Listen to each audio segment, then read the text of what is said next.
चंद्रपुरात स्थानिक भाजप आमदार किशोर जोरगेवार यांच्या मातोश्रींच्या नावे मनपाच्या 7 मजली इमारतीपाशी होणाऱ्या चौक सौंदर्यीकरण व स्मारकासंदर्भात प्रचंड विरोधानंतर आज आमदार जोरगेवार यांनी एक पाऊल मागे घेतले। जोरगेवार यांच्या मातोश्री अम्मा याच ठिकाणी आयुष्यभर बांबूच्या टोपल्या विक्रीसाठी बसत असत। त्यातूनच त्यांनी कुटुंबाचे पालनपोषण केले। फुटपाथ दुकानदार विक्रेता संघाने या ठिकाणी चौक नामकरण व सौंदर्यीकरण करण्याबाबत मनपाला पत्र दिले होते।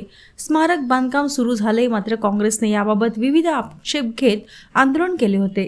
हा मुद्दा अधिक वादग्रस्त झाल्याने नागरिकांचा विरोध असल्यास तिथे स्मारक होऊ नये अशी भूमिका आमदार जोरगेवार यांनी घेतली आहे।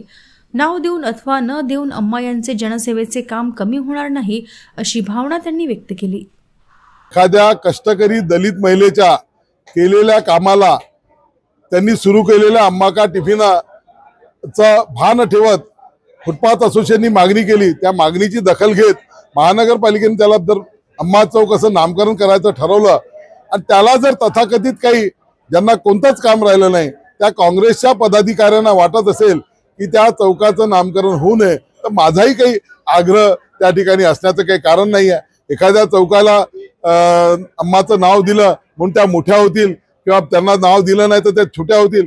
त्याचं जे स्थान आहे, त्यांनी जो उपक्रम, जी सामाजिक सेवा करण्याचं जे बीज आमच्या मनामध्ये टाकलेलं आहे, ते निश्चितपणे ते आम्हाला प्रेरणा देणार आहे। तो महानगरपालिकेने निर्णय करावा।